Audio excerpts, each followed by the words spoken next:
Hi, I'm Adrienne Pasquarelli, Special Projects Editor and Senior Reporter at Ad Age. And welcome to another edition of the Marketer's Brief Podcast, our weekly discussion about marketing news and trends that have the industry buzzing. In recent years, many delivery service platforms have popped up as consumers gravitate toward convenience. This trend peaked during pandemic lockdowns, but now as consumers are back in stores, delivery companies are diversifying their marketing and revenue streams to remain relevant. Today, we'll be talking with Daniel Folkman, Senior Vice President of Business at Gopuff. He'll discuss the company's new campaign, service offerings, and media business. Now, here's my conversation with Daniel.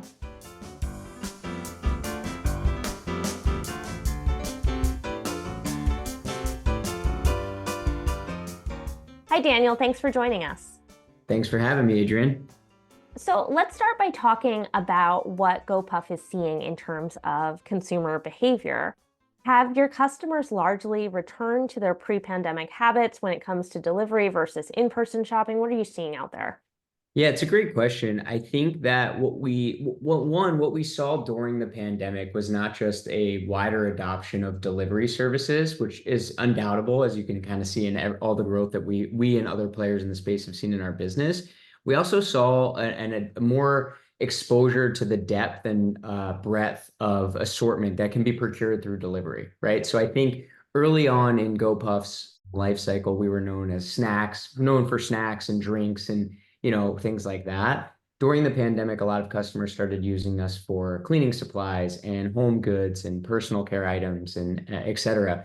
And so what we really saw coming out of the pandemic was maybe people are going to the store a little bit more than they were during the pandemic where they couldn't, but the adoption of these different categories and the breadth of which they shop our platform has maintained. And you can see with a lot of the efforts we've made around our subscription program and some of the categories that we've expanded to, we've tried to lean into that behavior because we think that that's here to stay. We think that this idea of instant commerce is something that consumers want and need, and we're here to provide it for them. Yeah, it's hard to go back once you have that convenience. Now, what is the breakdown with the subscription program versus could a regular person just use your service? Yeah, so you can use our service whether you're a subscriber or not. Our subscription program is $7.99 a month. It gets you free delivery, no fees, and access to exclusive pricing and products and giveaways. So for example, in this past year, we've launched what we call lower than low pricing. We have hundreds of our everyday items, things like milk and eggs and bread that are actually cheaper than, some of the biggest box retailers that you could find in person. And we do that because we think that these are people's everyday needs and wants that they need to be able to get access to in an affordable way. We've also seen a major shift in the past couple of years towards value from our customers, and we've really tried to lean into that. We focus on speed and value as an offering. The other thing that we launched around our subscription program we call FAM20, which is priority delivery for our subscribers. So they pay $1.50 to get their order guaranteed in under 20 minutes. And on average, we actually deliver that product in around 17 minutes. So it's been widely adopted by our subscribers. It's not that you can't use the platform if you're not a subscriber, but we would highly recommend you subscribe to get all of those benefits. Yeah, I saw that you guys recently rolled out that new service offering, the promise of the 20-minute delivery window. So have you seen a lot of people adopting that? Because that's fairly new, right? Just in the last few weeks or months. Yeah, it is fairly new. We've seen great adoption for that, north of a double-digit percent conversion on that offering. And it's only available to people who are within, a tight range of the delivery zones, right? So we're going to continue to look at how do we expand that and how do we enhance that offering, but the adoption's been great so far. Now, you guys just had your biggest brand campaign this spring. Can you talk a little bit about that work? Absolutely. It's something we're super excited about. The company is over 10 years old, and over the course of that decade, we haven't really done any large scale brand awareness campaign. We felt that, at this time in the company's life cycle, it made a lot of sense to start to drive more awareness of the platform and the service. I think, historically, we've been commonly misconstrued with third-party marketplaces, and we're very different than that. As you know, we own our own inventory, we operate our own fulfillment centers. The product comes from our store to your door in as little as 15 minutes. And we thought it was time to kind of raise the awareness there. So we partnered with Mother, who did a great job, and we launched our first national campaign that we call Bring the Magic. And the idea is we want to show customers that our service and our platform brings magic to these everyday or mundane tasks like getting your cleaning supplies and getting the snacks or to fill your pantry, and we've always looked at our business as more than just a product delivery service, but a service that delivers experiences. And you see that in our partnership strategy and our marketing campaigns, and this latest big national campaign that we're doing. So we just launched it a few weeks ago. So far, we've gotten great feedback, but as you know, it takes time for these types of awareness campaigns to infiltrate the cultural zeitgeist. Now, you mentioned working with Mother on that campaign. Had you guys collaborated before?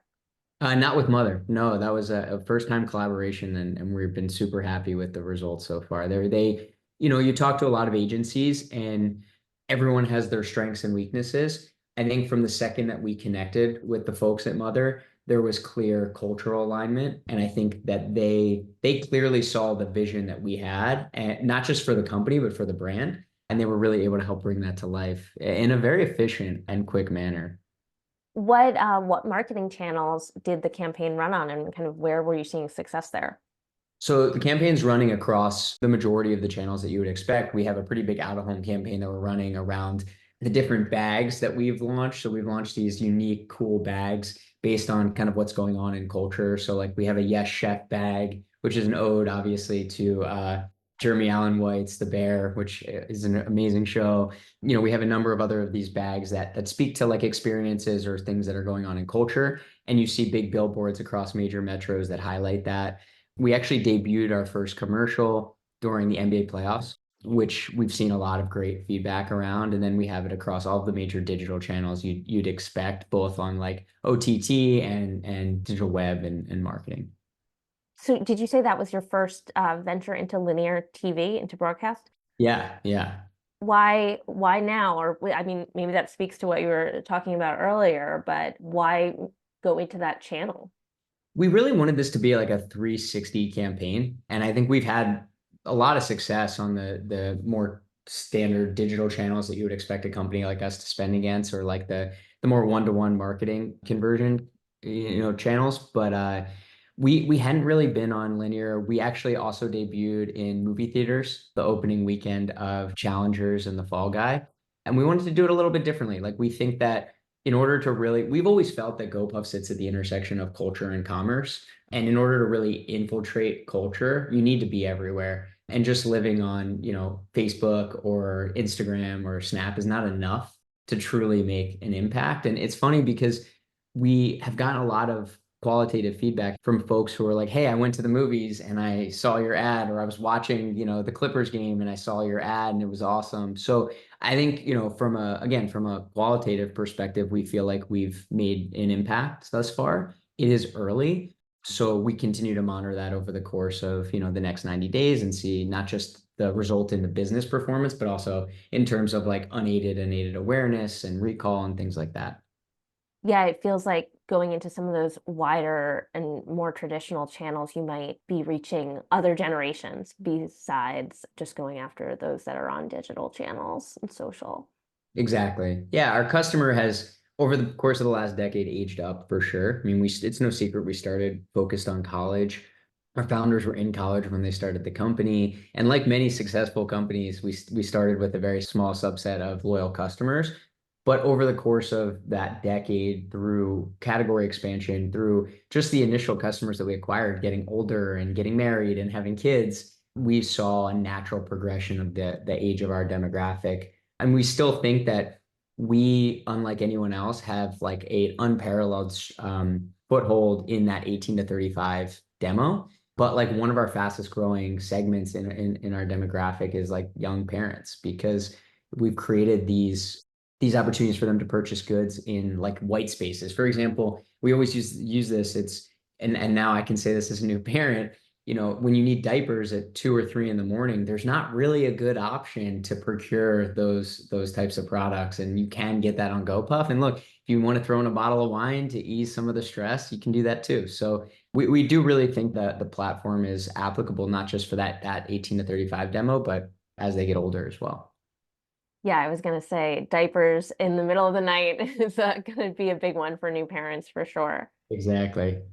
Now, Gopuff recently ran an Ozempic week kind of promotional campaign that sparked some backlash. Some customers criticized the push on social media, asking why the company was encouraging customers to lose weight versus practicing body positivity. There seemed a little confusion out there.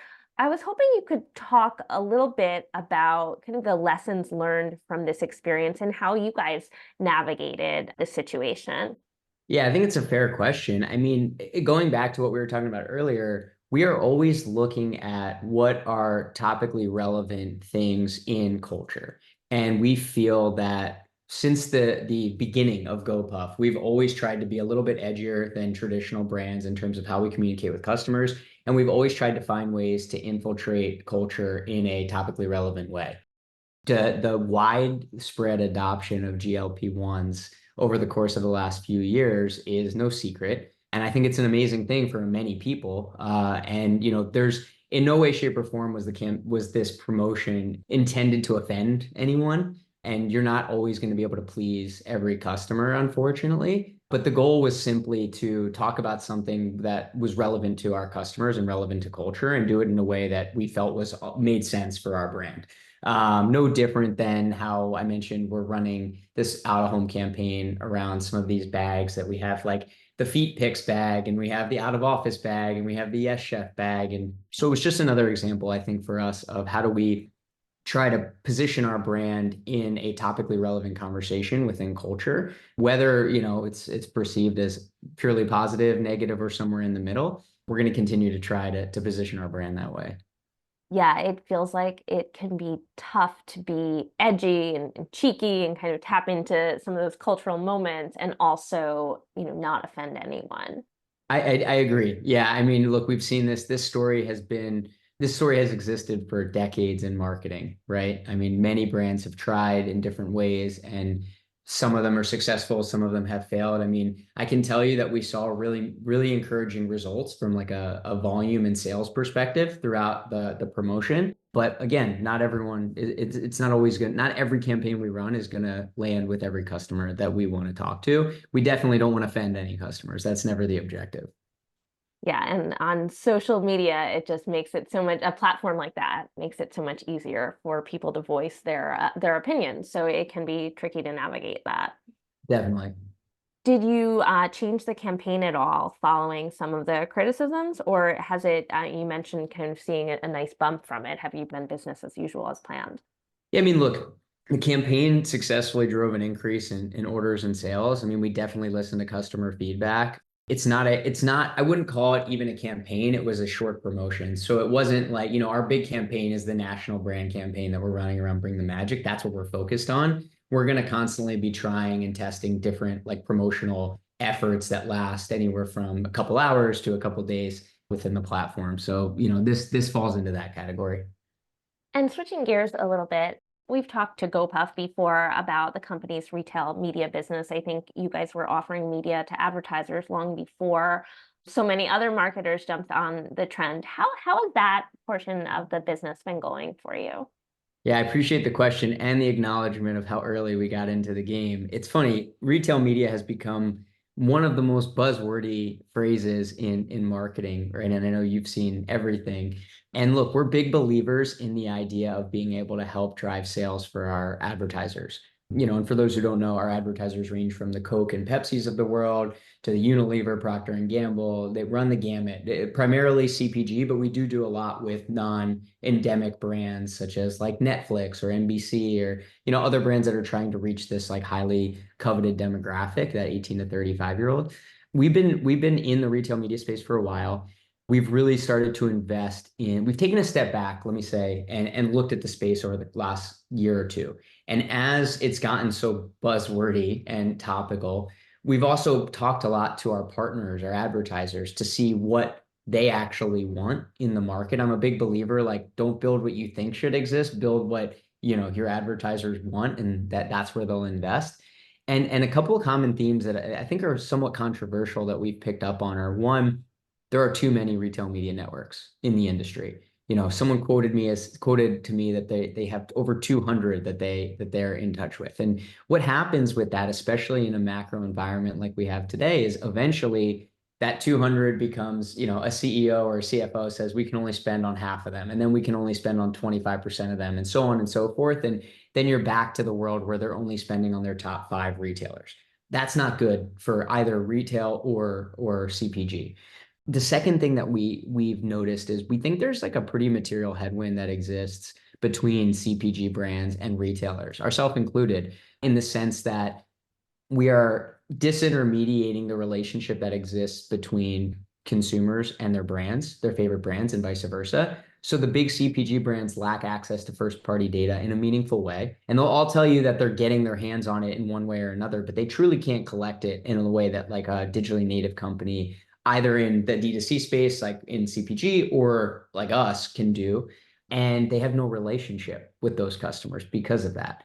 On top of that, this rise of retail media has created a dynamic where retailers are just saying to their CPG partners or their partners in general, you have to kind of pay this taxation in our retail media ecosystem to exist on our platform, or we're going to deprioritize you. And by the way, I'm not taking a shot at any retailer. Like, I understand why large retailers do this. It's just not sustainable. And then the third component that we've seen is just that over time, big CPG needs to have their own direct consumer channel for the data collection purposes, but also because it's a much more margin accretive way to sell product. And it's not to say that they'll ever stop selling in large retail, but they will need to take they're going to need to take another avenue. And I do think that this macro environment is creating a lot more pressure on them in a way that they haven't seen before. The last trend that we've seen is, as these large CPG brands are spending substantial amounts of dollars on marketing, they're under increasing amounts of pressure to show measurement and results of the dollars that they're spending. And I personally think we are on the edge where it's becoming fiscally irresponsible for a CMO to spend $30 million on a Super Bowl campaign and have it not drive anywhere to transact. Right. And I know everyone does their, post 90-day sales report, and it's not as effective as it should be in this environment. Right. I understand why this existed, 20 years ago. I say all that to say that when we really dug in with our advertisers and our partners and we learned those things, we said, look, we need to have retail media capabilities that are valuable to our advertisers, but we do not want to be just another retail media network. We want to build a media ecosystem that is focused on three things. It's focused on helping our advertisers and our partners better understand who their customers are, helping them better engage with those customers, and then ultimately helping them sell more product to those customers, whether or not it's through our ecosystem or outside of it. And what I mean by that is these brands are spending hundreds of millions of dollars across, so many different channels that drive nowhere. We want to help close the loop on those dollars and help create a transactable and measurable media spend. But we also want to get those brands access to much more relevant and curated first-party data so that they can make the efficacy of those dollars that they spend, no matter where they're driving, much better. And so really what we've evolved from is, just a platform that had some sponsored product offerings and things like that, which I think are really valuable, to what we're kind of looking at as more of our media network or media group, that we just launched our first big product that we call Powered by Gopuff a few weeks ago. And the impetus of that was all of this learning, was talking to these brands and saying, what are your real pain points? How do we solve real problems? How do we create a suite of tools that enable you to do those three things that I just said: better understand your customer, better engage with them, and sell more product to them, regardless of where that sale takes place. And so the way that it works is we've effectively partnered with Shopify. We launched our first product. It's called Storefronts Powered by GoPuff. And we provide Shopify templates to brands that don't have direct consumer websites, where they can, within a few days, have a fully functioning direct consumer website that has a 20-minute delivery capability powered by Gopuff. So it's fully branded, fully customizable. Order takes place on that platform. The order goes into our backend. It's picked, packed, and delivered by our employees and our driver. And then we're able to co-own the customer and co-own the data with our partners. That's iteration one of Powered by Gopuff. We can talk about some of the future iterations, but that's really the vision we're starting to see. We want we want advertisers' media dollars to start and end with our data. That's the long-term vision. And then our expectation is that these brands will invest in our retail capabilities in between because it will enhance the value of the data that they're getting access to, which ultimately is driving more efficient media for them. That's great. This is all very interesting. I'm wondering what's an example of a brand that is using Powered by GoPuff, a brand that didn't have their own e-commerce site, because it feels like so many do now. So is there one example that you can talk about who's already using that offering? Totally. I can give you many examples. We have more than 20 of the largest CPG brands already testing and using this. But one, I think the best example would be Ben and Jerry's. Ben and Jerry's is a obviously very well-known ice cream brand, wildly successful in many different channels, and has a ton of brand awareness. They actually, and I won't share their statistics, but they get a surprisingly large amount of monthly visits to their website organically. The problem is you couldn't buy Ben and Jerry's products off of their website, predominantly because they're frozen and shipping. Who wants to get a bunch of ice cream shipped to them? The frozen cold chain is very complex. We do 15-minute delivery of ice cream. So they were one of our first and early partners, and they believed in kind of what we were building early on. And so Ben and Jerry's is now fully powered by GoPuff.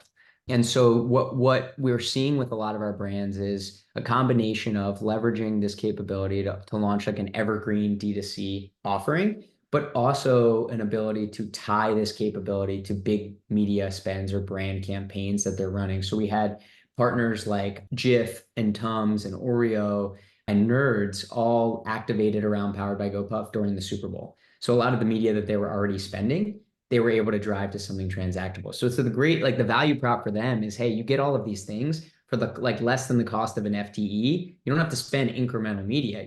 This just gives you a landing place and a measurement tool for the media that you're already spending. Yeah, that makes a lot of sense, especially when you think about the Super Bowl spend and tracking that. We only have a couple minutes left, but is there anything else that's a priority for GoPuff? And what can we expect to see as you evolve on the retail media front, as you evolve on the advertising front later this year? Yeah, well, look, it all starts with our customer. That is like first and foremost. We're a very customer-centric company, and beyond the subscription program that we've really enhanced that you and I talked about already, we expanded to a new fresh grocery category. We think that that is a huge bet for us this year. We've already cemented ourselves as a leader in convenience and alcohol, and we think grocery is the third pillar of that. We've had a continued focus on our private label business. We've seen more than 65% improvements in penetration of our private label business. The team did a fantastic job of rebranding it, changing around the labels. And I think we do a really nice job there innovating around products. And then yeah, a lot of our marketing and partnership efforts that you've seen and will continue to see throughout the year, all of that stuff is focused on the core. The things that you and I are talking about today, like our B2B business, it's all facilitated by the core. It becomes a real, like a true flywheel, right? We leverage the existing infrastructure that we have to do what I was just talking about around our Powered by GoPuff business. That drives better network utilization for our business, which drives efficiency for the partners who are leveraging it. Like launching it without the core business, I think it would be a fruitless exercise because you need a functioning and profitable core business to be able to do some of these things. So now that we feel like we have the infrastructure, the technology, the know-how to facilitate this instant commerce offering, we feel that we can continue to invest in some of these B2B capabilities, like our Powered by offering, like our advertising business. We're going to be right today. Our Powered by GoPuff offering is limited to our Shopify templates and for big CPG that don't have websites. We're going to be launching our second iteration of Powered by, which we call Fulfillment Powered by GoPuff, which will effectively be a plugin for existing D2C brands.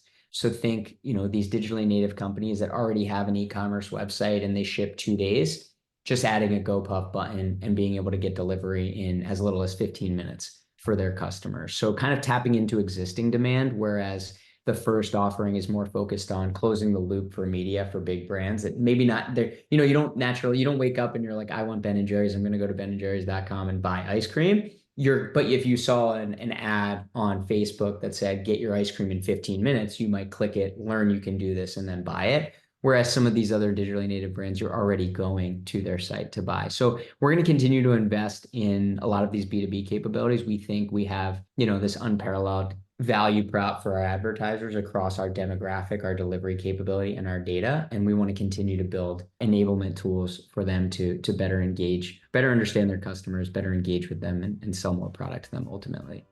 Well, thank you so much for joining us and sharing these insights. I appreciate the time. Oh, this was wonderful, Adrian. Thank you for the questions.